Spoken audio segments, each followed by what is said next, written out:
¿Grupos que desean intervenir? Nadie. Partido Popular. Gracias, señor Álvarez. Bueno, desde el Grupo Popular ya tuvimos oportunidad de debatir esta misma moción en el Pleno de la Diputación del pasado mes. La votamos a favor, como no podría ser de otra forma. Entendemos que el arreglo de los accesos a Jerez debe ser una prioridad de todas las administraciones, porque una ciudad como la nuestra no puede tener los accesos que tiene. Yo creo que en eso estamos todos de acuerdo. En cuanto a la carretera de la Cartuja, que es de la que estamos hablando, es cierto que existe un convenio y que el Ayuntamiento de Jerez pues tiene la responsabilidad, o tenía la responsabilidad de arreglarlo. Ahí podemos estar en un debate entre si es la Junta de Andalucía o es el Ayuntamiento de Jerez. Nosotros vamos a votar a favor porque creemos que esto tiene que arreglarse y si hay que llegar a un acuerdo para ello, estamos de acuerdo. Pero sí que es verdad que el gobierno actual de la ciudad, el gobierno del Partido Socialista de Mamen Sánchez, prometió que en el año 2019 se iba a arreglar la carretera de la Cartuja. Dijo, la alcaldesa afirma que se estudia incluir una partida para la mejora de este acceso en el próximo presupuesto municipal. Esto es una noticia del Diario de Jerez del 27 de septiembre del año 2018. Sin embargo, esas obras nunca llegaron a hacerse. Por lo tanto, eso es lo que hoy tendríamos que preguntarle al gobierno de las inversiones, al gobierno que habla mucho de inversiones, pero después la verdad que no las hace, porque el gobierno quiere arreglar la carretera de la Cartuja en 2019, estamos en 2022 y que le pregunten a los vecinos de los Albarizones si esas obras se han hecho. Muchas gracias. Señor Díaz. Gracias, presidenta. Vamos a partir de una cuestión. La carretera es de la Junta de Andalucía, competencia de la Junta de Andalucía, no es competencia de este ayuntamiento. Es competencia, no, pero eso lo aclaro porque parece que el señor Espinar no se entera. Hay un convenio de declaración de intenciones en el que el ayuntamiento y la Junta de Andalucía en el año 2007 establecen unas determinaciones en ese convenio para que las entradas a la ciudad, que son competencias de la Junta de Andalucía, pues se mejoren progresivamente y después el ayuntamiento, en ese convenio, así lo establece, asume la titularidad. Asume la titularidad de esa carretera, pero una vez que están acometidas y estén ejecutadas las obras de mejora. Yo lo digo porque el señor Espinar no se entera. La titularidad es de la Junta de Andalucía, la obligación es de la Junta de Andalucía, la responsabilidad es de la Junta de Andalucía y la que tiene que mejorarlo es la Junta de Andalucía. Partiendo de ahí, nosotros, a la referencia que dice el señor Espinar, es una obra que nosotros hacemos por la trasera del MOPU que llega hasta la rotonda número 1, que es la conexión a la Cartuja.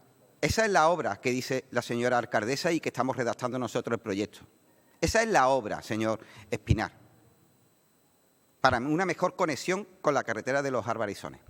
Pero la Junta de Andalucía lo que tiene que hacer es acometer esa obra, como está haciéndolo ahora el Gobierno de España con la carretera de Michelín hacia la autopista, en el que ya se está redactando el proyecto de 1 millón de euros para mejorar todo ese espacio, para mejorar esa carretera, para incorporar una zona peatonal, ciclopeatonal, que será compatible el día de mañana con 4 carriles, de acuerdo como establece el Plan General. Porque lo estamos exigiendo al Gobierno de España, pero también se lo exigimos a la Junta de Andalucía y yo creo que es procedente y pertinente esta propuesta porque, mira, a los señores de Ciudadanos, yo estuve el 2 de noviembre en una visita con los vecinos de la urbanización y llegamos a un acuerdo de que este ayuntamiento iba a tomar el liderazgo para reivindicar y solicitar ese espacio seguro, ciclopeatonal, para que los vecinos tuviesen una conexión segura. Lo enviamos a la Junta de Andalucía, no hemos recibido respuesta hasta la fecha, en el que trasladamos nuestra inquietud y sobre todo le trasladamos la inquietud de los vecinos sin ningún tipo de acritud. Fíjate que yo ni he mandado una nota de prensa, ni he estado vociferando, ni he estado criticando, sino creo que es importante la lealtad institucional y que las cosas se hagan, que es lo importante para la ciudad, que las cosas se hagan. No es tirarnos los trastos unos a los otros, porque lo podemos tirar cuando se dicen cosas que no son ciertas, como acaba de decir el señor Espinar, que el ayuntamiento no ejecuta algo que no es su responsabilidad, es responsabilidad de la Junta de Andalucía, quien lo tiene que hacer. Señora Brazo. Muchas gracias. Bueno, yo nada más que decir, yo creo que en estos temas tan importantes, porque además los accesos a la ciudad, creo que estamos todos de acuerdo en que algunos están en estado bastante lamentable. Estamos entrando a la quinta ciudad de Andalucía por accesos que dejan mucho que desear, y creo que nos pongamos de acuerdo todos los que estamos aquí en este pleno para que eso cambie. En este caso, con el desdoblamiento de la carretera de la Cartuja, que sale de una autovía que, como repito, conecta con el campo de Gibraltar, pues me parece que deberíamos de ponernos todos de acuerdo y que la Junta recoja que todo este pleno entiende que esto es una necesidad. Muchas gracias. Señor Espinal. Gracias, señora Álvarez. Bueno, señores del Partido Socialista, no se enfaden conmigo. Yo no... Vamos a tener un poco espíritu navideño, no se enfaden. Yo es que lo único que he hecho es leer una noticia del 27 de septiembre del año 2018, en el que Mamen Sánchez hablaba de unas obras no de acceso en la A2004. Y además que todo el mundo puede leerlo, así lo apuntó la señora Mamen Sánchez, según lo ha apuntado ayer por la regidora, aún no se cuenta con un proyecto que concrete la actuación en la A2004. Eso sí, se actuará en el tramo, es decir, que es que está ahí la noticia. Por lo tanto, si ustedes me están diciendo que antes de las elecciones de 2019 prometieron unas obras que sabían que no podían hacer porque no es de su competencia, eso ya no es mi problema.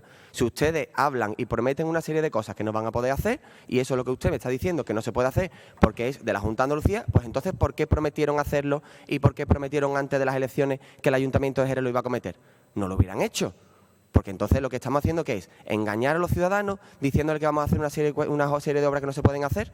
¿O qué es lo que usted me está diciendo con su intervención? Por lo tanto, la cuestión no es pelearse ni enfadarse, ni mucho menos. La cuestión es que se arregle. Es decir, si se demuestra, como así es, que la carretera es de la Junta de Andalucía, pues la Junta de Andalucía tendrá que arreglarla. No podrá echar balones fuera, gobierne quien gobierne en la Junta de Andalucía. Eso lo decimos nosotros, lo dicen ustedes, y yo creo que lo dice lo que es el sentido común. Si hay un convenio y es el Ayuntamiento el que lo tiene que hacer, pues tendrá que ser el Ayuntamiento. Pero que nosotros no esquivamos la responsabilidad. Si lo tiene que arreglar la Junta de Andalucía, nosotros desde el PP de Jerez lucharemos para que eso se arregle, porque al final lo que los vecinos quieren es que se arreglen sus problemas. Y este es un tema que nos ha venido ahora con las últimas lluvias. Los vecinos de los albarizones nos lo decían, que eso es una necesidad y una prioridad, arreglar ese acceso de Jerez. Por lo tanto, vamos a llegar a un acuerdo, nosotros vamos a votar que sí, y nuestro compromiso es pelear para que esas obras lleguen, sea quien sea el que la tiene que hacer. Si es la Junta de Andalucía, pues nosotros también lucharemos para que nuestro partido, la Junta de Andalucía, haga las obras, que al final eso es lo que quieren los vecinos, que se arreglen sus problemas. Muchas gracias.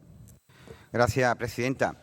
Evidentemente, los problemas de los ciudadanos no se van a arreglar si el portavoz del Grupo Municipal del Partido Popular no se entera de lo que está hablando. Es que si no se entera, ¿cómo se van a arreglar los problemas? Si no sabe que un convenio que establece que la Junta de Andalucía se compromete a mejorar una carretera que es competencia de la Junta de Andalucía, que es titular la Junta de Andalucía, y me está diciendo a mí que el Ayuntamiento es el que tiene que acometer esa obra, pues entonces que no se entera. Y si no se entera, es difícil que se puedan arreglar los problemas. Si no, habrá que cambiar de interlocutor o de responsable para que se entere de cuáles son las obligaciones que tiene la Junta de Andalucía en esta ciudad y sobre todo con ese convenio. Los vecinos quieren que se le arreglen los problemas, evidentemente.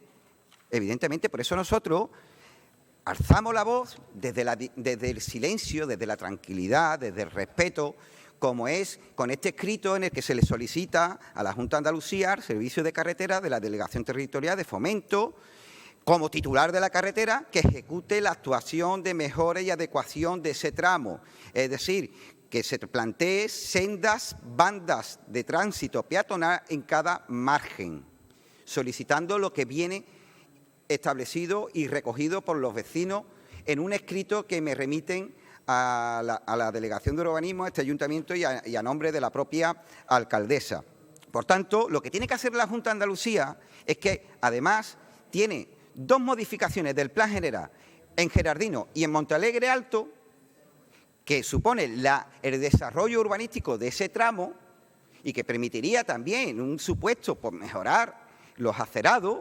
Si la Junta de Andalucía se ve incapaz de poder mejorar los espacios peatonales en esta carretera, pues bueno, pues que lo aprueben ya, que llevan un año esperando Montealegre Alto para que la Junta no lo apruebe. Un año desde que se aprobó en este pleno. Pero es que lleva un año también esperando a Medio Ambiente de la Junta de Andalucía la modificación de Gerardino. ¡Un año! Pero Así como se puede mejorar la ciudad, paralizando todos los proyectos importantes de nuestra ciudad, como lo está haciendo la Junta de Andalucía. Juanma nos da coba a todos los jerezanos, porque tiene paralizados 2 modificaciones importantes para la ciudad y sobre todo para los vecinos del Duque.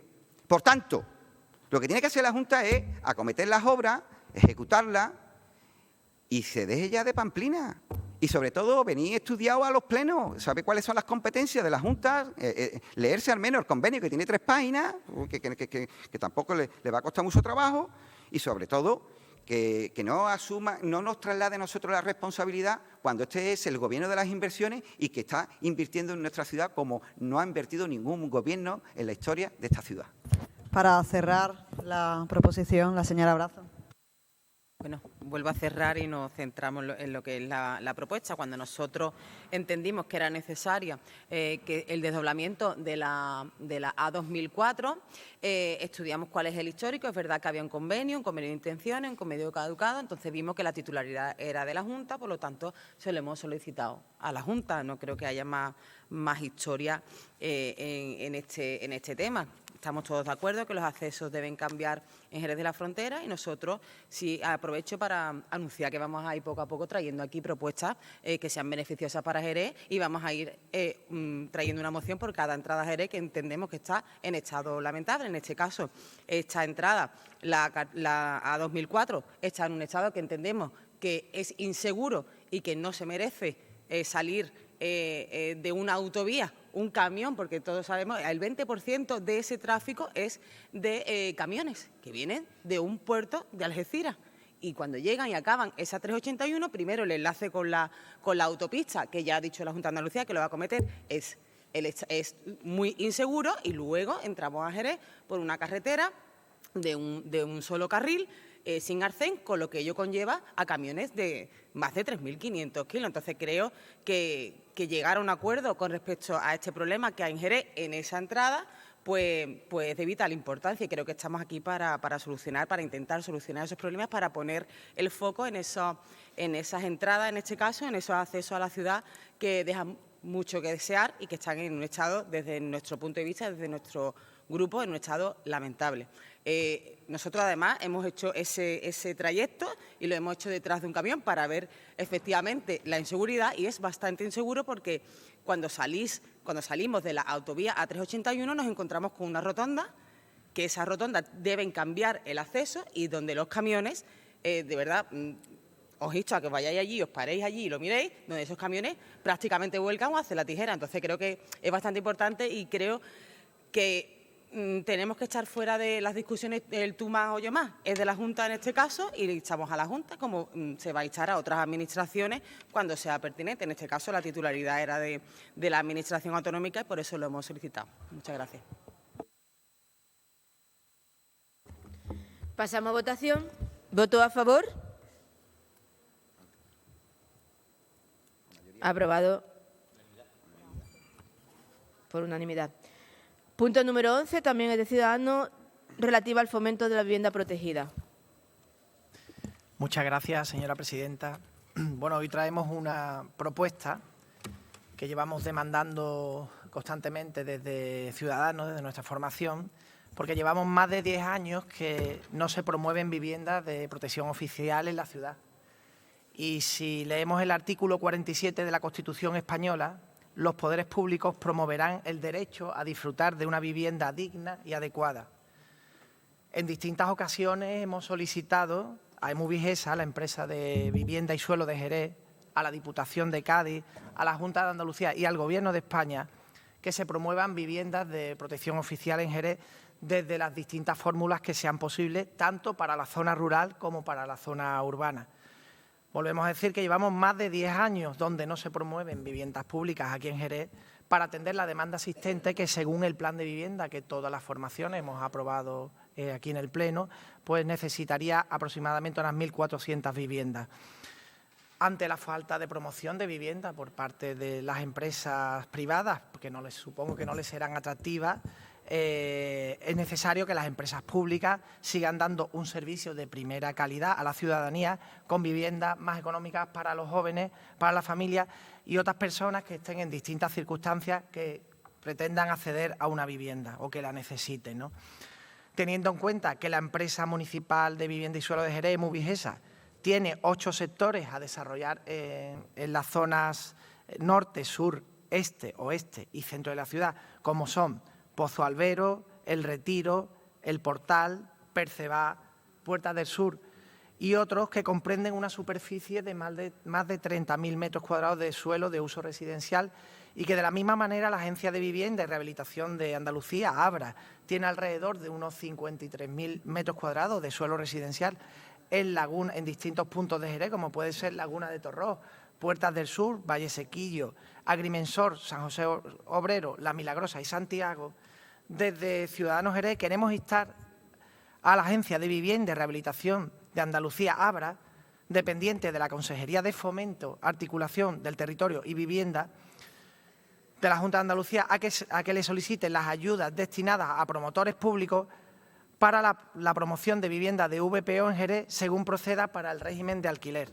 De la misma manera, vamos a instar a la empresa municipal de vivienda y suelo de Jerez, Movigesa, a que solicite a la Consejería de Fomento, Articulación del Territorio y Vivienda de la Junta de Andalucía las ayudas destinadas a promotores públicos para la promoción de vivienda VPO en Jerez, según proceda para el régimen de alquileres o en propiedad. Muchas gracias. Muchas gracias. ¿Grupo que desean intervenir? Señor Mateo. Muchas gracias, señora presidenta. Me gustaría aclararle al Grupo Ciudadano que la agencia es un órgano ejecutor de las políticas de vivienda que fija la consejería. ABRA no puede solicitar esas ayudas.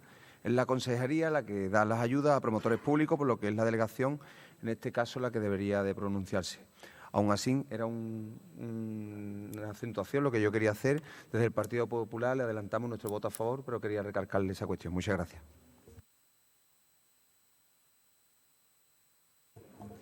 Bueno, señor Jesús, de Ciudadanos, no es el único que está solicitando el acceso a la vivienda a través del fomento, la construcción de viviendas de alquiler protegidas. De los diferentes grupos hemos recibido siempre ese planteamiento, lo recogemos así en el Plan Municipal de Vivienda y Suelo aprobado en el año 2020. La señora alcaldesa en el mes de verano, en la época de verano, también entre las prioridades solicitó, incluso ofreció suelo municipal o de nuestro ayuntamiento y de la empresa municipal para que la Junta de Andalucía pueda priorizar la construcción de vivienda en nuestro municipio.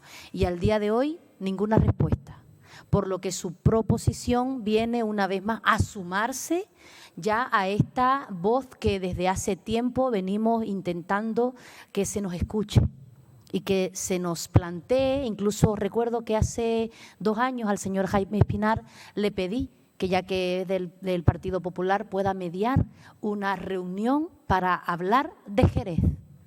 Y hablar no a nivel solo de partido, sino de institución.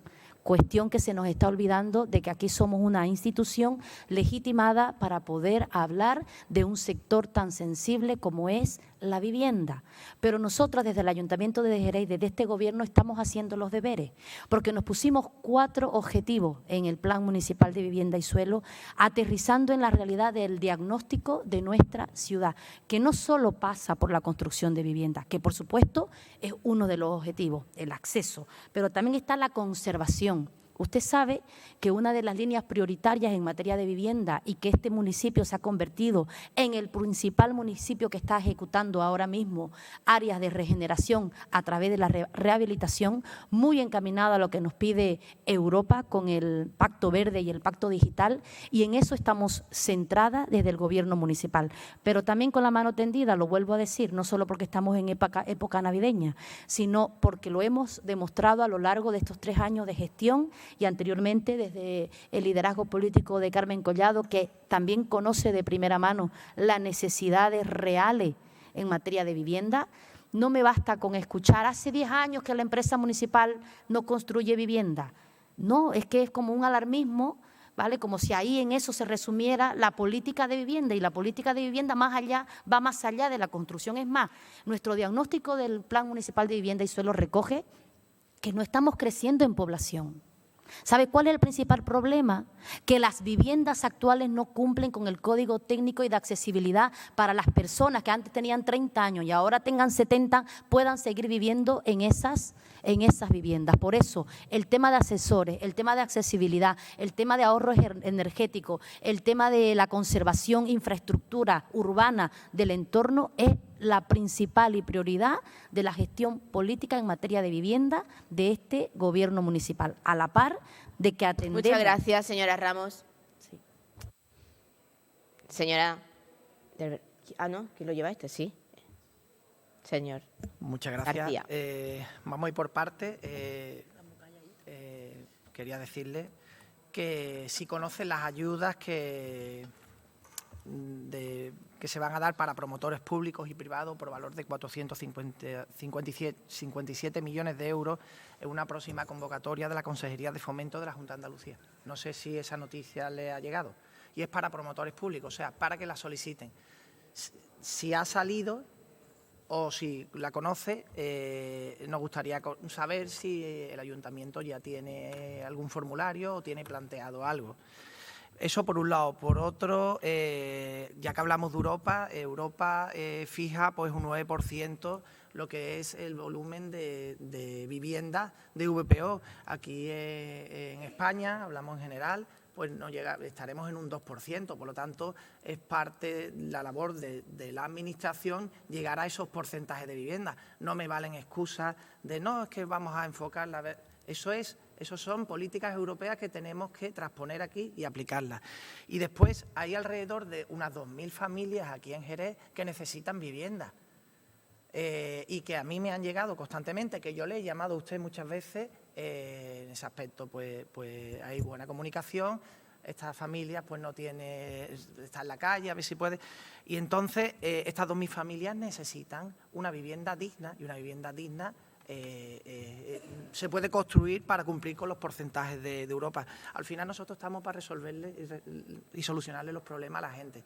Entonces, esta propuesta es buena, independientemente que haya otras formas de hacer también política, como la señora González seguramente en el Pleno muchas veces ha traído otra alternativa, pero hay que asumir las políticas que tenemos en cuanto a vivienda, y es que hay que construir y tener un porcentaje como nos marcan los cánones de Europa. Muchas gracias.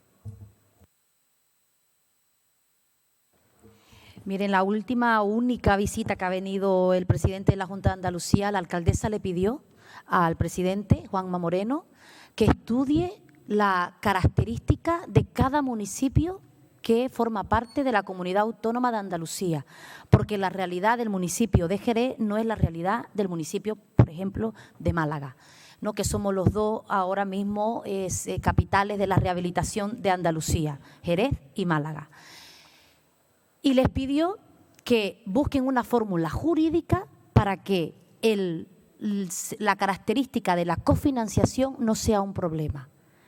Jerez ofrece lo que tiene y lo que puede. Y usted mismo ha hecho un listado de los sectores a nivel de territorio que podemos ofrecer. Lo hemos ofrecido. Ahora, si nos ponen la condición de la cofinanciación, usted mejor que nadie, porque forma parte de la corporación municipal de este ayuntamiento, sabe cómo está la situación económica, que hacemos incluso más de lo que se puede, por el esfuerzo público-privado que se está haciendo a través también del PGO, con todas las modificaciones, para que también el sector privado apueste por la construcción de viviendas de VPO. Es decir, que aquí toca estudiar todas las fórmulas, y le aseguro que desde el Ayuntamiento de Jerez y su brazo ejecutor en Movigesa no paramos en estudiar todas las vías posibles para poder llevar a cabo los 4 objetivos que tenemos como premisa, como hoja de ruta de nuestro Plan Municipal de Vivienda y Suelo, que son acceso, conservación, ayuda y gestión. Ni hablarle de la gestión, haremos un resumen de la gestión que realiza durante el año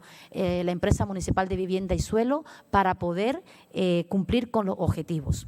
Y voy a aprovechar los minutos que me quedan para reseñar y se nos quede en la mente, y espero en el corazón también, porque en la política hay que trabajar con con mente y corazón cuáles son las medidas prioritarias de nuestro ayuntamiento y de nuestra población, teniendo en cuenta el diagnóstico de Jerez de la Frontera. El Plan Municipal de Vivienda y Suelo ha estudiado todas las necesidades de la ciudad en materia de vivienda y ha concluido en que la ciudad no está creciendo en población, sino que se está atascando en su crecimiento. Los crecimientos que está habiendo son debido a personas de otras poblaciones que adquieren vivienda en nuestra ciudad. El principal problema de la ciudad en materia de vivienda, repito, el principal problema de la ciudad en materia de vivienda es el envejecimiento del parque residencial y la falta de accesibilidad del mismo, que hace que la población desee tener una vivienda porque en verdad su vivienda actual no reúne los requisitos suficientes y de habitabilidad. Y desde los servicios sociales también nos pueden dar los perfiles. Jóvenes que quieren emanciparse, jóvenes que quieren tener el acceso a la primera vivienda. Por lo tanto, las viviendas que ahora están construidas, ¿no?, hay que rehabilitarlas para que esas no se conviertan en infraviviendas y puedan responder a nuestra juventud y a las familias que por la realidad de las familias ahora... Señora Ramos, muchas gracias. Sí, bueno, le pasaré el resumen. Os recomiendo que miréis la pantallita, ¿vale? Y así más o menos sabéis el tiempo que os queda. Muchas gracias. Señor García. Cierre usted. Muchas gracias. Pues agradecer a todas las formaciones que van a votar a favor, y entendiendo que hay muchas formas de hacer política de vivienda y sé que desde Movigesa se está haciendo bien la política, pero hay que darle un toque de atención a la hora de, que se le ha faltado decir, de que hay que promocionar viviendas de protección pública oficial. Porque tenemos que solucionar los problemas que nos demanda la población, porque nos lo dice Europa, y para que sea una ciudad con calidad, pues tiene que tener la gente su vivienda, que lo dice la Constitución española claramente. Así que muchas gracias a todos por esta votación. Muchas gracias. Y feliz Navidad. Pasamos a votación. ¿Voto a favor?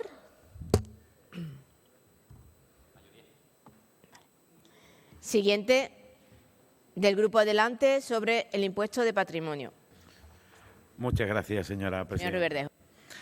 En los últimos 20 años, la recaudación tributaria en España ha sido claramente inferior al promedio de la eurozona. En concreto, hay 6,1 puntos porcentuales de diferencia promedio en presión fiscal desde 2001 a 2020. Esto tiene graves consecuencias. Si España hubiese recaudado durante este periodo el 40,5% del PIB, como la media de la eurozona, se habrían obtenido 1,23 billones con B de euros adicionales, un 18% más. Es evidente que se recauda en nuestro país muy por debajo de lo que se debería y esta situación es crónica. No es difícil imaginar cómo podrían funcionar la sanidad o la educación pública o la atención a nuestros mayores con los recursos adicionales que deberíamos haber recaudado.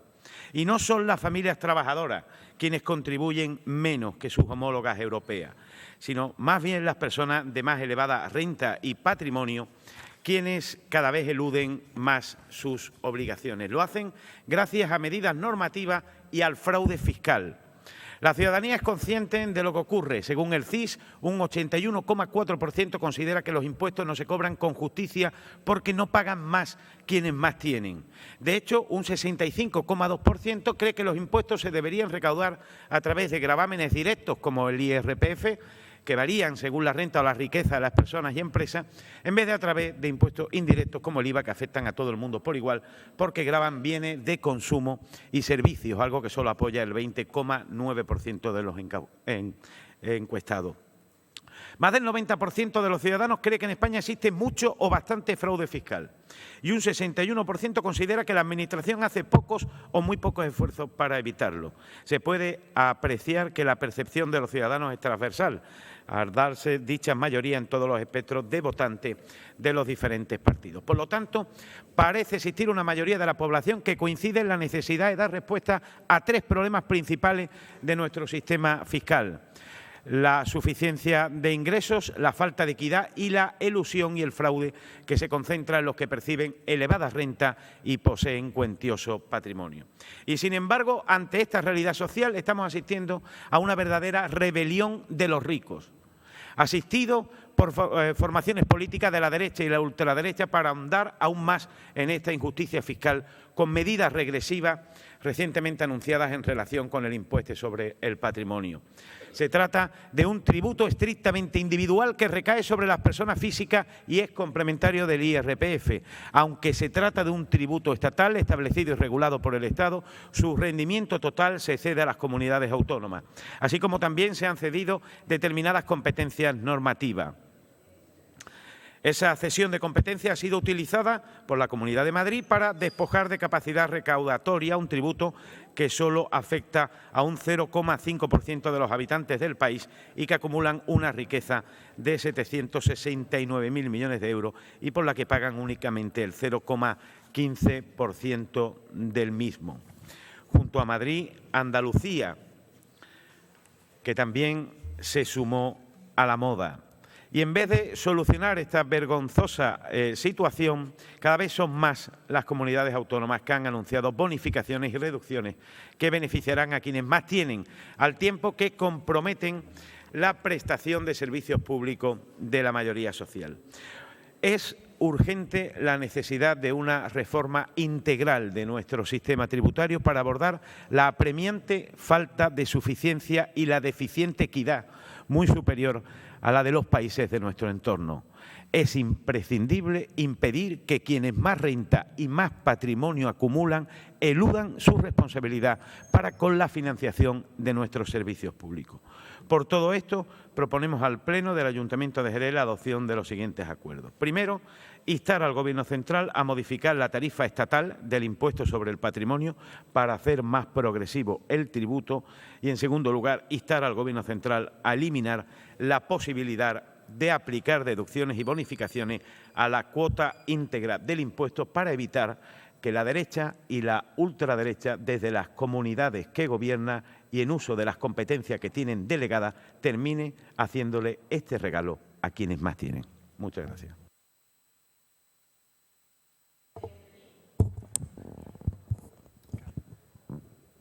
Muchas gracias. Bueno, este tipo de mociones, de luego, lo que ponen de manifiesto es que hay dos modelos fiscales que, como entenderá, pues son realmente opuestos, ¿no? Que es el suyo y el nuestro. Su modelo fiscal, el modelo de la izquierda, el modelo comunista. Un modelo fiscal que lo que pretende es que haya muchos impuestos, es decir, permanentemente subir todos los impuestos y además inventarse impuestos nuevos, de forma que se puedan freír a los ciudadanos, que es lo que hacen permanentemente, que es freír a los ciudadanos.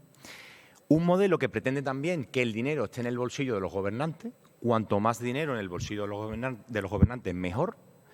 Y, por tanto, entonces habrá mejores políticas públicas. Ustedes reducen su modelo a esa premisa, ¿no? Y nosotros pues no estamos de acuerdo. Porque ese modelo, en la teoría, está muy bien cuando ustedes la cuentan, cuando vienen aquí y nos cuentan su exposición de motivos, es muy bonita. Pero lo que pasa es que, como ya la humanidad pues lleva un tiempo de desarrollo y las políticas económicas y fiscales de muchos países ya se han puesto de manifiesto, pues ya sabemos qué ocurre cuando los comunistas y la izquierda ponen en marcha sus políticas fiscales. Ese es su modelo. Y luego está nuestro modelo, que es un modelo, el modelo liberal, que pretende que los impuestos sean los justos. Esto es muy importante, este matiz. Impuestos los justos, para poder permitirnos unas políticas públicas que sean de calidad, unas políticas públicas excelentes. Un modelo también, un modelo fiscal, en este caso, que fomente la cultura del esfuerzo, que no lo nombran en su exposición de motivos. Un modelo fiscal que premie también el trabajo duro, que tampoco lo nombran en su exposición de motivos. Es importante una política fiscal que premie el trabajo duro y que fomente la cultura del esfuerzo. Y, sobre todo, fundamentalmente, un modelo fiscal, el nuestro, que lucha contra la corrupción. Porque usted sabe que la mayor parte del dinero en España en los últimos 50 años se ha ido en corrupción. Y usted lo sabe bien. Por tanto, ese es nuestro modelo. Un modelo que choca frontalmente con su modelo, como le he dicho. Un modelo que se aplica ya en países de Latinoamérica, en países del Caribe. Yo sé que a usted no le gusta que le mande de viaje, pero bueno, como estamos en Navidad, podemos viajar un poquito por el mundo y ver cómo se aplican esos modelos. Por supuesto, podemos ir al médico cuando quiera. Y nuestro modelo que se aplica también en otros países y se ha demostrado que es un modelo que funciona, por ejemplo, en Canadá, por ejemplo, en Holanda, por ejemplo, en Dinamarca, y es un modelo fiscal que funciona y que no se trata de freír de impuestos a los ciudadanos. Y luego también en su moción, en la exposición de motivos, dicen también algo que yo, desde luego, me he hecho temblar. Lanzan como una pregunta retórica al aire, ¿no? Que dice, ¿cómo podría funcionar la sanidad, la educación, si recaudáramos todo, o sea, lo que se recauda en el resto de Europa? Y lanzan esa pregunta al aire. Yo me he hecho temblar. Porque si nosotros, todo eso que usted dice que se recauda en Europa, lo recaudamos en España, y ese dinero lo gestiona el señor Puigdemont, el señor Rufián, el señor Pedro Sánchez. Sí, no, es que es importante. Porque la gran pregunta es, ¿quién gestiona los impuestos? No cuántos impuestos tenemos, sino quién va a gestionar esos impuestos. ¿Quién va a ser el gestor de esos impuestos? Porque yo solo digo, si ese dinero tiene que gestionarlo Pedro Sánchez y repartirlo entre sus socios para Puigdemont, Rufián, yo me echo temblar. Y le garantizo además que ese dinero que usted dice de políticas públicas, a Andalucía, a Cádiz y a Jerez de Frontera no vendría ni un solo euro.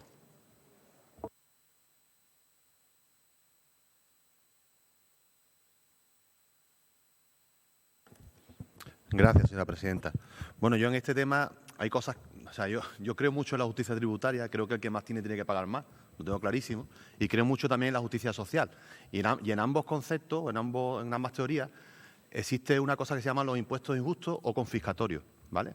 Entonces, hay algunos impuestos que son justos y otros que son confiscatorios. ¿Cuáles son un ejemplo de los que son confiscatorios? Pues los que se pagan 2 veces, ¿vale? Y este de impuesto de patrimonio, yo podría estar de acuerdo, además, si la persona tiene mucho dinero, a lo mejor no le costaría tanto pagarlo, pero el problema está en que es confiscatorio. El problema es que están pagando 2 veces por lo mismo, porque esa riqueza que la persona que se ha generado, o ese patrimonio, resulta que ya ha pagado por él. Y, por tanto, ustedes están pidiendo que pague de nuevo. Por tanto, dentro de lo que es la justicia contributiva o tributaria, esto es un impuesto injusto, es confiscatorio, porque tiene afán recaudatorio solo, ¿vale? Después también yo creo que hay un error en eso que usted está planteando, porque no está en muchos países este impuesto. Si se fija usted, de la agencia EFE, hace menos de un año sale una noticia que dice: España es el país que más grava la riqueza y el único de la Unión Europea, con impuestos sobre el patrimonio, ¿vale? Después saca también El País, que no es un periódico de derecha, ¿vale?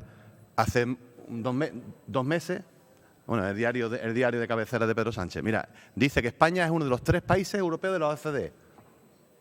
De los 3 países de la OCDE, España es uno de ellos. Y después los otros países que están cercanos que tienen, los 2 países de la OCDE y otros cercanos que no están en la OCDE, que son Noruega, Suiza, los 2 graban a 1%, ¿vale? Y está después Holanda, que a 1,5%. España, 3,5%. ¿Vale? Por tanto, no es verdad que sea un impuesto que lo tengan los restos de países. En la Unión Europea, España solo, y en la OCDE, 3.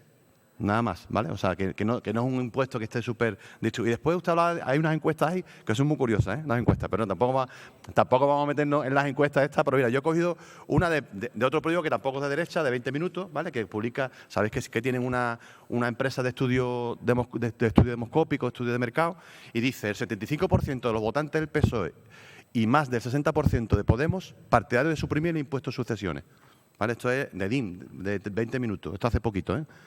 Pero lo curioso es que después sacan otra encuesta, en la misma encuesta un poquito más adelante, dice: es partidario de la supresión de impuestos sobre el patrimonio, y dice que el 53% del PSOE dice que son partidarios de suprimirlo. El 29% que no, y el resto no contesta. De Unidas Podemos dice el 51,9% que es partidario de quitarla, y el 36,4% que no. O sea, que esa encuesta, de verdad, que seguramente es como la encuesta del pollo, ¿no? Dice que entre 12 comieron 2 pollos, pero se lo comió solamente uno, y dice que el 50% como pollo, ¿no?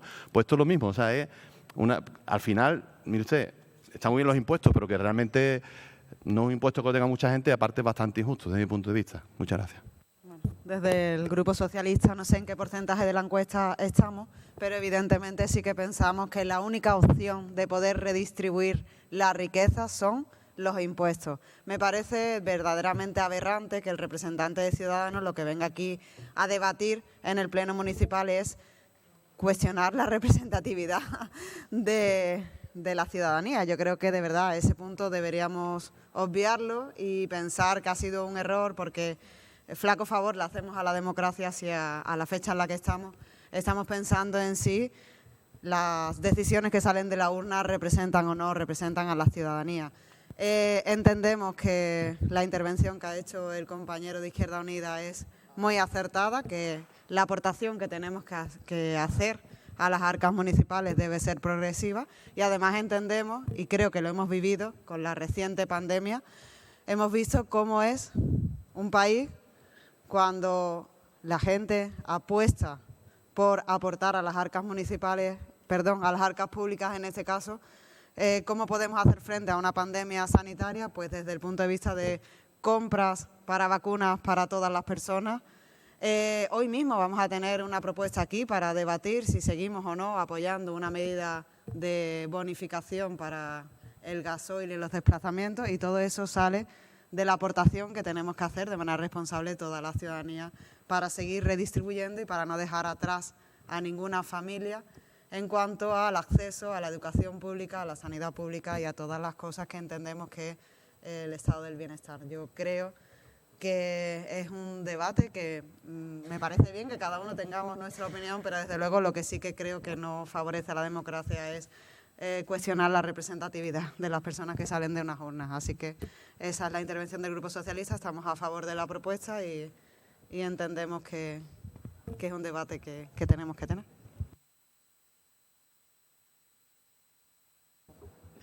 Señor Ruiz Verdejo. Muchas gracias, señora presidenta. Yo no sé quién va a gestionar los impuestos en los próximos años, si va a ser el señor Sánchez, si va a ser el señor Feijóo. Yo lo que sí sé es que dudo mucho que los vayan a gestionar Albert Rivera o Inés Arrimada, que como no gestionen la cuota de la comunidad de vecinos en caso de ser elegidos presidente, me temo que lo van a tener en difícil. Los impuestos los gestionará la gente que en las urnas decidamos los españoles y las españolas, ni más ni menos. Eso es lo que hay. Y así es como funciona en una democracia, ¿vale? Después, por otra parte, evidentemente contrastan dos modelos. Pero si nosotros nunca hemos ocultado eso, claro que contrastan dos modelos. Nosotros, frente a la pregunta de ¿hay que subir o hay que bajar impuestos?, que es básicamente esa pregunta a la que responden en la encuesta muchos ciudadanos, y responden de manera absolutamente inocente, hay que bajar impuestos, nosotros respondemos, depende. ¿Qué impuestos? ¿Qué impuestos bajamos? Porque precisamente son los impuestos los que nos permiten prestar en las mejores condiciones los servicios públicos que deben recibir los ciudadanos y las ciudadanas. Y si vamos repitiendo ese mantra de que lo que hay que hacer es bajar impuestos de manera indiscriminada, pues al final vamos a su modelo, el de la educación privada o concertada, el de la sanidad privada o concertada, el de los planes de pensiones privadas y el de la iniciativa privada en general. Y ese no es el modelo que nosotros defendemos, por eso contrastan dos modelos. Nosotros creemos que hay que pagar impuestos, que deben pagar más quienes más tienen, y que esos impuestos se deben invertir en la mejora de nuestros servicios públicos, en que se puedan prestar de forma digna.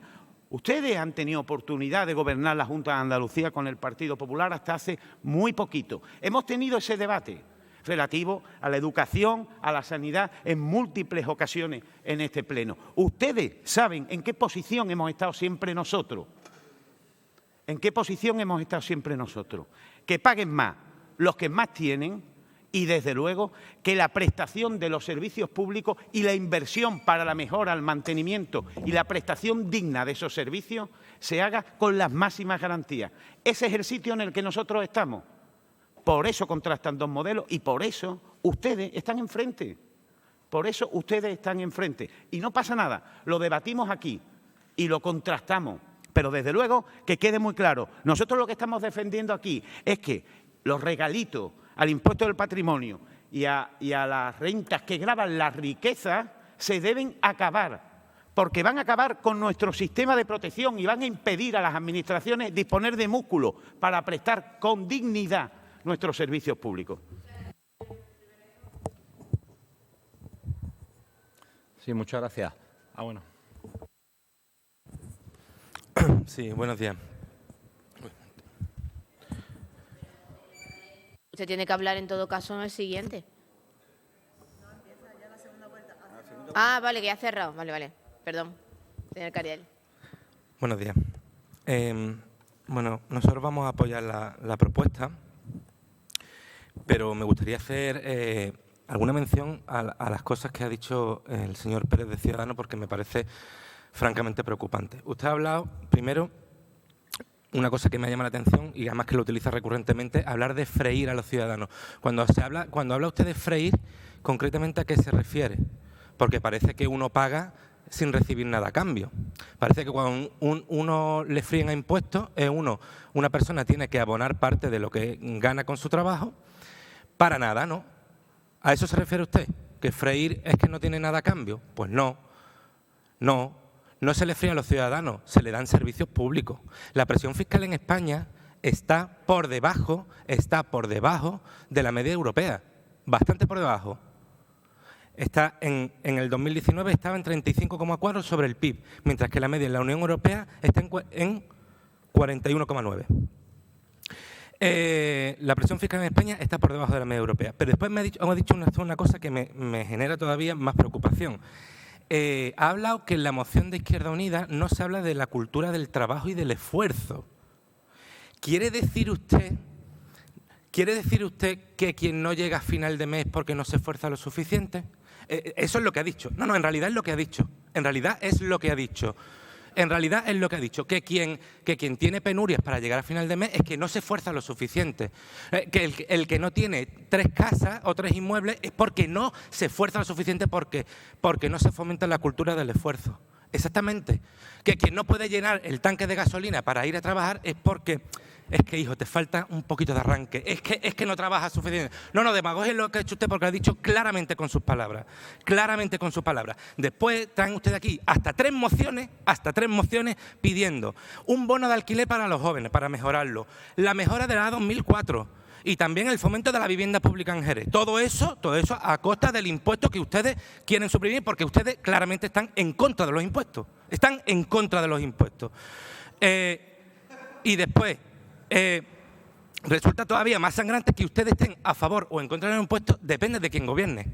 No, es que como gobierna Pedro Sánchez estoy en contra de los impuestos porque lo va a gestionar y es que no me gusta cómo lo gestiona.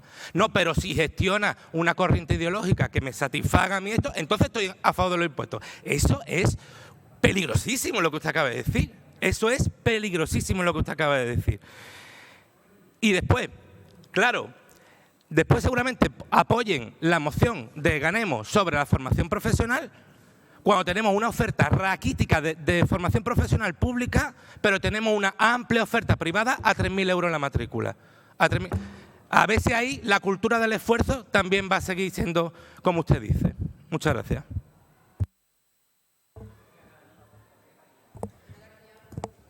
Señor Pérez. Bueno, muchas gracias. En primer lugar, decirle a la señora Álvarez, yo sí cuestiono la representatividad de los representantes cuando se convierten en delincuentes. Así de claro se lo digo. Como el señor Junqueras, el señor Puigdemont, que luego ustedes sacan de la cárcel. Por tanto, sí cuestiono esa representatividad cuando se convierten en delincuentes. Y luego, por seguir, conseguir con el debate. Vamos a ver. La importancia de quién gestiona los impuestos, ¿no?, que estábamos hablando al principio. Y habla de la suficiencia. La suficiencia de impuestos no es freír impuestos. Que usted puede salir a la calle y preguntar a los ciudadanos, porque eso que ha hecho el representante Cardiel es que es demagogia, pero de la auténtica. Usted salga a la calle y pregunte a los ciudadanos, oiga, ¿se corresponden los servicios públicos que usted recibe con los impuestos que paga? A ver qué le dice el 95% de la gente. Pregúntelo. Entonces, freír es hacerle pagar muchos impuestos a los ciudadanos y luego recibir servicios públicos de poca calidad. Eso es freír, para que lo tenga claro. Y salga a la calle a preguntar. Entonces, no tiene nada que ver con gestionar, con recaudar muchos impuestos para que luego mejoren los servicios públicos, porque lo importante es el gestor. Y ustedes en la izquierda se han demostrado como unos gestores nefastos a lo largo de la historia, ¿eh? No lo digo solamente aquí, a lo largo de la historia. Por tanto, no me haga demagogia de la barata, señor Cardiel, porque llevamos ya aquí unos cuantos de años. Y luego, sobre la moción, de ahora me va a entender lo que le voy a decir, sobre los impuestos. Usted lo que quiere es que haya más impuestos, ¿no?, que se recaude mucho, que los gobernantes tengan mucho dinero en sus bolsillos, que los gobernantes... No, pero en general, su modelo fiscal es de en general... No, su modelo fiscal, no nos engañe, es de muchos impuestos. Muchos impuestos a todo el mundo en general, sí.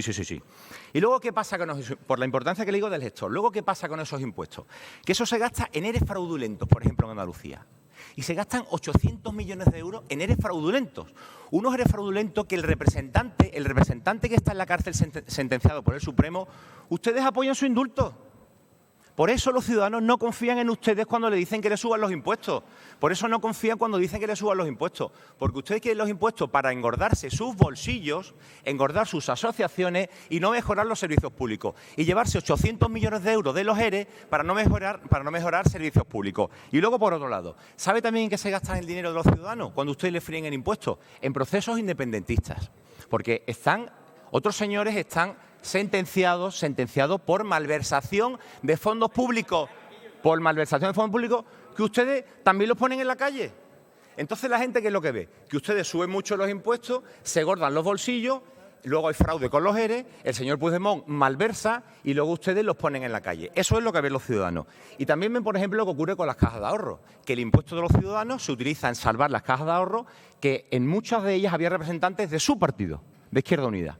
Entonces los ciudadanos ven que cuando ustedes suben los impuestos el dinero se gasta en ERE, en malversación, en declaraciones de independencia y en salvar a las cajas de ahorro. Por tanto, se lo digo que son dos modelos fiscales muy diferentes y que los ciudadanos en la calle saben ya muy bien a dónde va su modelo y a dónde va el nuestro.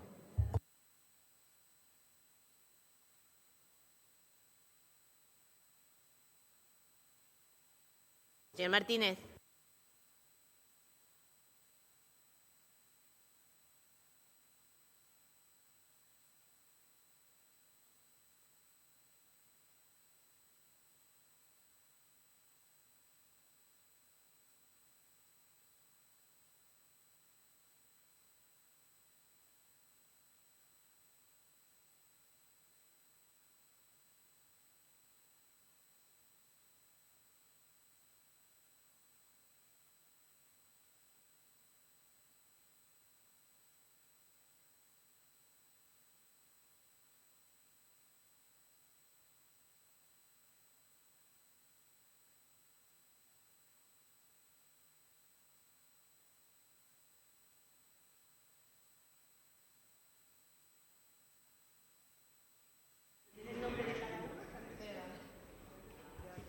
A ver.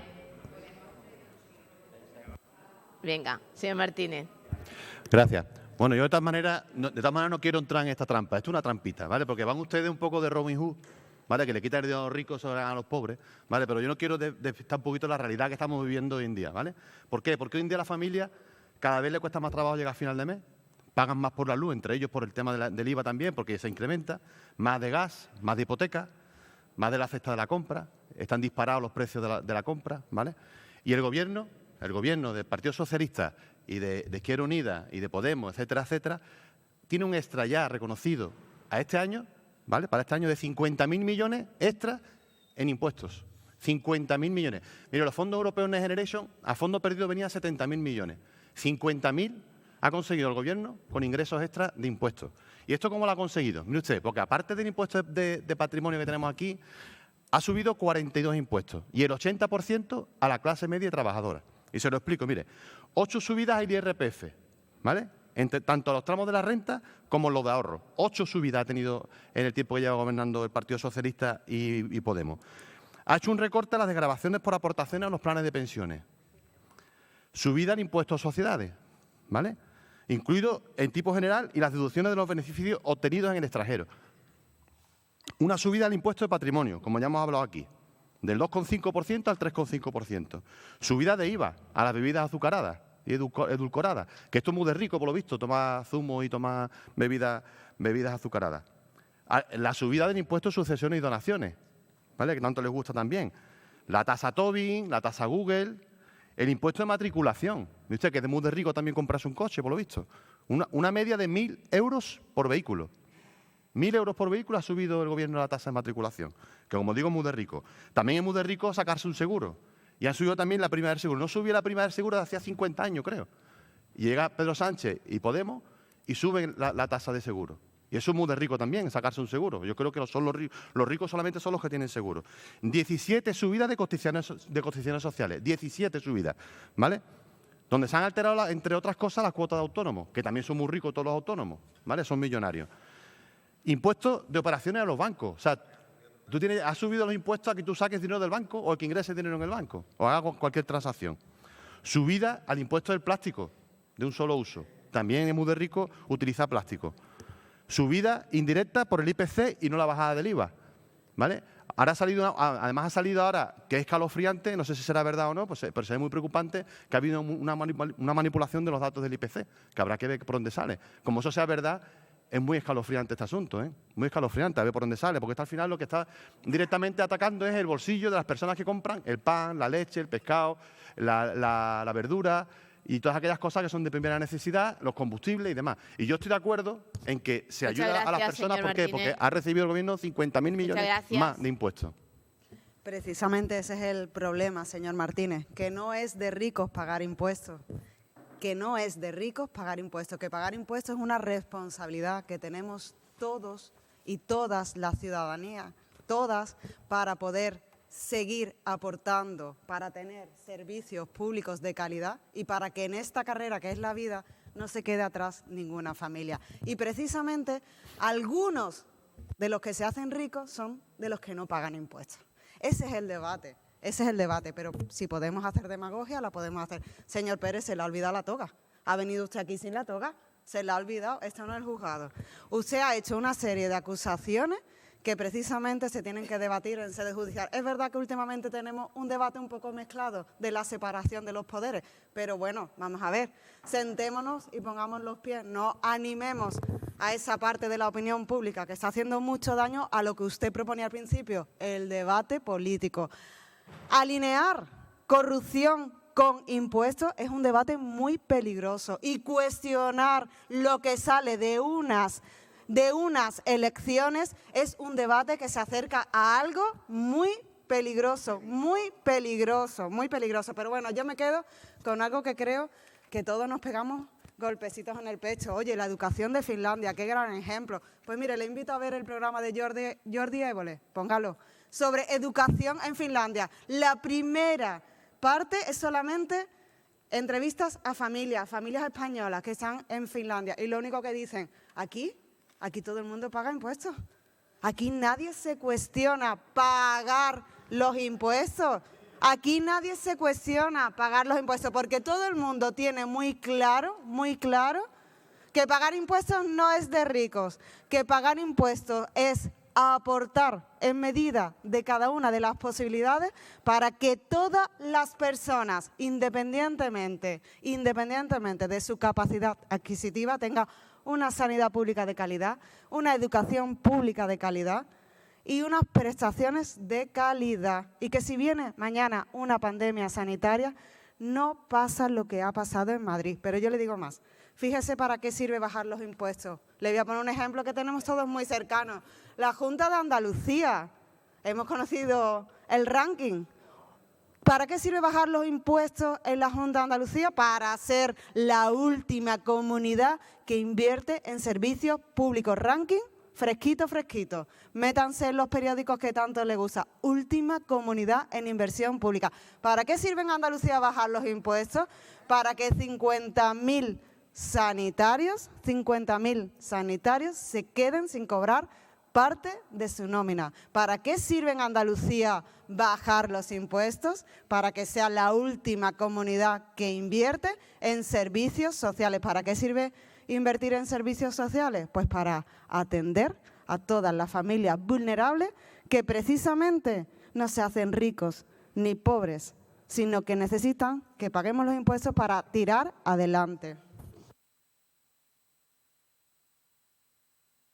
Muchas gracias, señora presidenta. Para empezar, tendríamos que empezar por definir lo que el señor Martínez llama subida, porque la mayoría de los impuestos que él ha citado son simplemente actualizaciones. Pero además le voy a decir una cosa. Sí, se ha aprobado la tasa Tobin, la tasa Google, impuestos a la banca, etcétera, y se han subido impuestos. Se han subido impuestos a quienes más tienen. Pero ¿sabe usted una cosa? Le voy a decir más. ¿Saben qué se han estado empleando?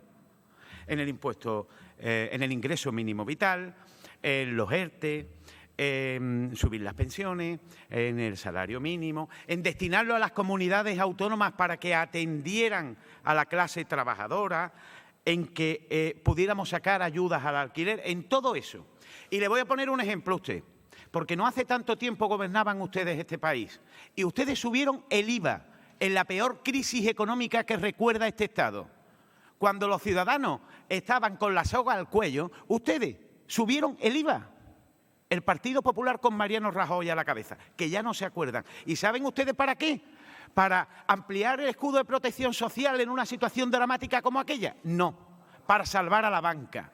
Para salvar a la banca. Esos son los dos modelos, señor Pérez. Esos son los dos modelos. Y siempre han estado presentes en el debate en este pleno.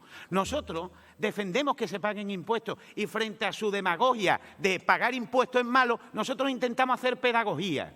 Intentamos hacer pedagogía. No solo no es malo pagar impuestos, es necesario, es imprescindible para que tengamos buenos servicios públicos, pero tienen que pagar quienes más tienen. Usted antes decía, esto es como lo del pollo.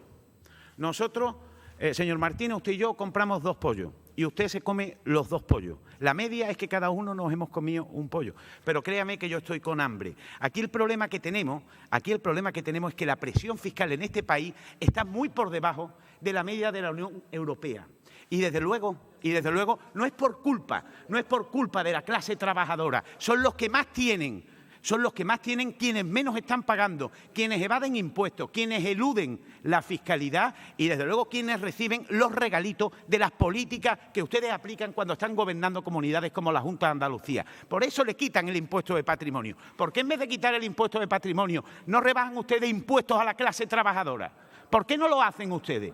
¿Por qué no lo hacen? Y le suben a quienes más tienen. Eso es lo que ustedes están haciendo. Y después le voy a decir una última cosa, señor Pérez, en relación a la intervención que usted antes ha tenido, que me parece brillante. Créame que si usted se para y lo piensa, va a entender por qué en las próximas elecciones su partido va a estar fuera y ese espacio lo va a ocupar la extrema derecha.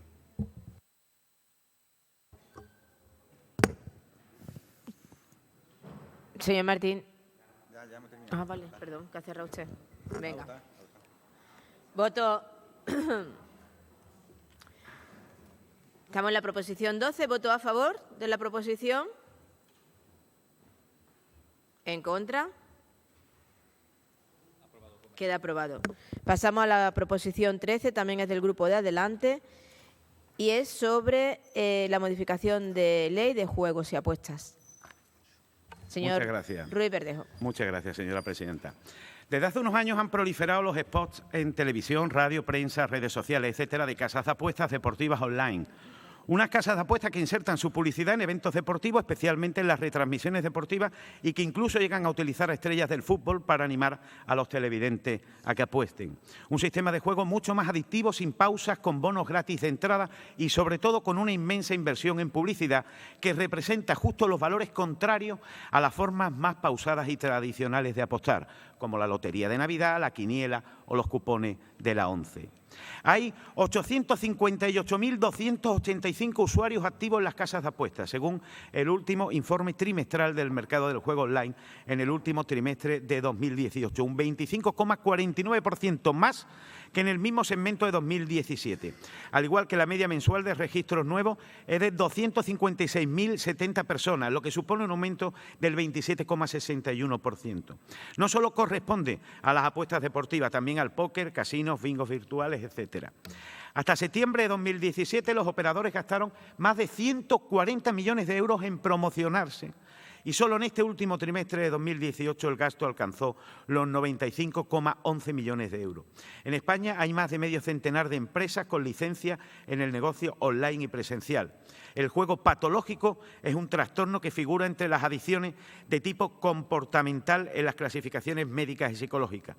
Consiste en la pérdida del control del comportamiento en relación al juego, que se caracteriza por tener graves consecuencias para las personas como problemas académicos, laborales, económicos, sociales y o legales asociados al propio juego. Se tienta a la clase trabajadora que normalmente no puede acceder a un trabajo estable, dado el enorme paro crónico, a que arriesguen sus rentas ganadas en trabajos precarios. No es extraño que en los barrios y localidades donde menos renta hay sea donde las políticas neoliberales más efectos negativos causen a través de estas casas de apuestas. Estas afectan especialmente a la juventud, donde la falta de expectativa y de un futuro estable es el caldo de cultivo perfecto para dosis rápida de adrenalina donde conseguir dinero sin esfuerzo. Tampoco es admisible que las casas de apuestas aumenten día a día sus beneficios y dejen a la familia y al conjunto de la sociedad la obligación de costear íntegramente el tratamiento de las personas a las que han enganchado. Es de justicia, por lo tanto, aumentar la contribución que los beneficios de estas empresas tienen que hacer al conjunto de la sociedad para que se pueda tratar de manera eficaz a las personas adictas al juego y para que se puedan investigar esos mecanismos y prevenir futuras adicciones. Yo sé que me van a decir, ¡ea, más impuestos! Pues sí, más impuestos. De forma física o a través de Internet, lo que se esconde detrás de cada apuesta es lo mismo. Te hacen creer que no es necesario trabajar para generar riqueza, que puedes invertir tu dinero y si lo haces bien, lo multiplicarás. Este cuento liberal obvia que tu beneficio implica que alguien como tú está perdiendo su dinero. También obvia que un día has ganado, pero al día siguiente puedes perder mucho más. No es cuestión de suerte que en última instancia sea el dueño de la casa de apuestas el único que gane. Es una simple cuestión de matemática.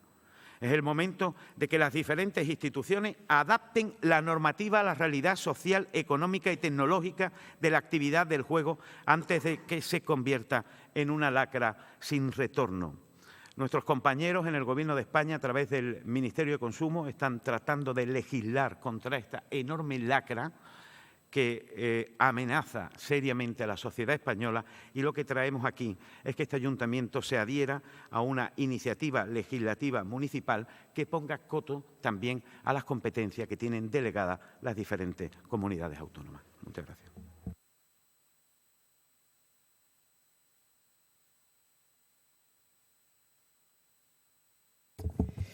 Muy bien, me alegra mucho que traigan esta propuesta de adhesión. Lo que no me alegra tanto es que no hablen de lo que no hace su Gobierno y el Ministerio de Consumo. Mire usted, nosotros estamos muy preocupados también por este tema y por eso, justo hace un año, trajimos una moción que versaba sobre la Ley 13/2011 de 27 de mayo. Nosotros pedimos que se desarrollara una disposición que venía en esa ley y que recoge el derecho al retorno de un porcentaje de los ingresos que provienen de las apuestas deportivas e hípicas en favor del deporte base y de la prevención de la ludopatía. Esto depende del Ministerio de Consumo y del Gobierno de España. Cuando vi que venía esta propuesta, bueno, como ellos están tan preocupados, vamos a ver qué han hecho en este año y 2 meses en el que Ciudadanos pues, se dio cuenta que hay una disposición adicional sexta a esta ley que debía darse desarrollo. Pues ¿qué hay? Absolutamente nada.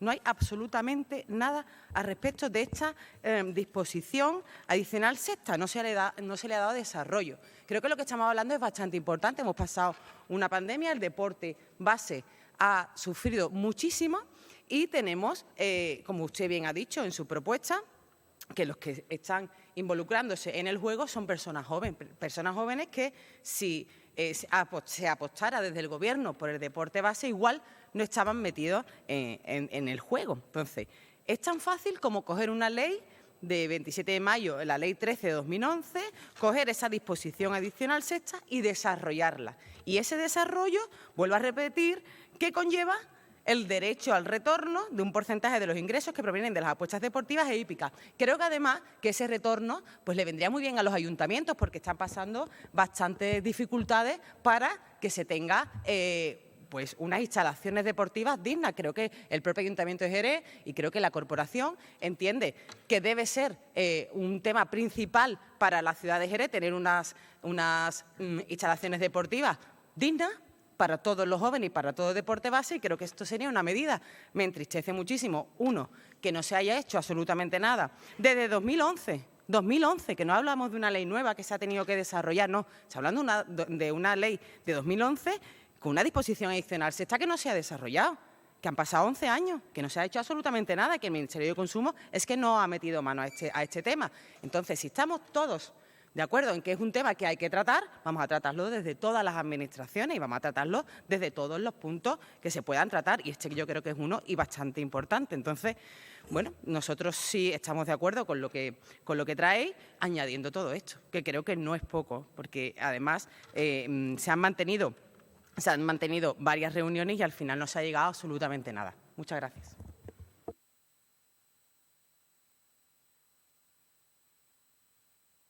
¿Grupo que desean intervenir? Sí, sí, por eso, pero si quiere intervenir. Muchas gracias, buenos días. Bueno, nosotros vamos a abstenernos en este tema, básicamente porque usted habla de los juegos online y eso se regula en las normas del Estado. Y habla de los juegos presenciales, pero eso ya también está protegido por la ley que tenemos en Andalucía, ¿vale? Creemos también, porque usted habla de la publicidad y en la ley de Andalucía tenemos una limitación que habla de que la publicidad está desde la 1 hasta las 5 de la madrugada. Entonces, pues, creemos que eso no debe entrar en detalle. Habla usted de la protección de los menores. También estamos en el artículo número 23, se protege a los menores, ¿vale? Por lo tanto, consideramos que no debemos abstenernos porque creemos que redunda en aspectos que ya incluye la ley, ¿vale? Muchas gracias. Muchas gracias. Por nosotros que intervenimos. Gracias, señora presidenta. Bueno, pues nosotros le vamos a votar a favor porque, además, entre otras cosas, compartimos el valor de que es uno de los clarísimos ejemplos donde hay que poner coto a la libertad negocial en protección de las personas. Compartimos igualmente su alegato de que el juego, ya como patología, no como un elemento de ocio, deriva mayoritariamente en patología para aquellas clases con menores capacidad adquisitiva. Y en este punto es donde los poderes públicos deben poner freno a esa libertad negocial, deben cuidar de las personas y deben tratar esto con el tacto y la sensibilidad que se merece para que no se convierta en un problema, para que no se convierta en una enfermedad, ni siquiera en un riesgo, como decía antes, que sobre todo afecta a las clases más desprotegidas. Porque además hay algo que me parece muy importante. Nosotros en el Grupo Socialista estamos convencidos de que tenemos que estar del lado de los más vulnerables y de los más desfavorecidos. Por eso también en el asunto de la cultura del esfuerzo es un asunto que hay que tratar con mucho cuidado y con mucha sensibilidad, porque también está ya más que evidenciado y demostrado que desgraciadamente la pobreza se hereda. Y que, desgraciadamente, eso hay que ponerle también coto desde los poderes públicos, porque es profunda y naturalmente injusto que una persona, sencillamente por donde nace, por la familia o la ubicación de nacimiento, se le pida un sobreesfuerzo para que salga adelante que no se te pide si naces en otro lugar o familia con mayor poder adquisitivo. Por eso los impuestos son necesarios, por eso la cultura del esfuerzo es algo a tener con mucho cuidado, porque constituye parte de ese entramado, de esa arquitectura capitalista que se nos vende como una capacidad de superación y en verdad lo que se nos trae es a un punto para poder estar dentro de ese sistema. Incluso el llamado ascensor social no es algo creado por la cultura capitalista. El ascensor social viene creado precisamente por los poderes públicos como un mecanismo que potencie o facilite a las personas más desfavorecidas para que puedan salir adelante. Pero por el capital se le pide el doble esfuerzo, se le pide, aunque los poderes públicos te den esa facilidad, tú tienes que hacer un doble, un triple, un cuádruple esfuerzo que no se le piden a personas que por su nacimiento vienen ya con otro tipo de renta. Por eso, nosotros en el Grupo Socialista le vamos a votar a favor a esta proposición. Muchas gracias. Muchas gracias, señora presidenta. Como dijo Jack el Destripador, vamos por partes. A la señora Brazón, que ahora no está, una lástima que no pueda responderme, lamentar que o no se haya leído la propuesta o no la haya entendido. Yo entiendo que son 11 páginas y a lo mejor tenía yo que haber buscado la manera de hacer un resumen para hacer más cómoda, en este caso, su entendimiento. A ver, desde que nosotros estamos al frente del Ministerio de Consumo, en este caso mi compañero Alberto Garzón, se ha legislado. Y se ha legislado mucho más de lo que se había legislado jamás en esta materia. Yo creo que ahí no puede caber ninguna duda, los resultados están ahí, son fácilmente comprobables. Ahora bien, las competencias que tenemos desde ese Ministerio de Consumo son muy específicas, muy concretas y específicas. En base a ellas se legisla. En base a ellas se legisla. Porque el resto recae en las comunidades autónomas. Y esa es la razón por la que nosotros traemos aquí la adhesión a esta iniciativa legislativa municipal. Intentar complementar los pasos dados en el Ministerio de Consumo con los pasos que entendemos que se tienen que dar en las comunidades autónomas.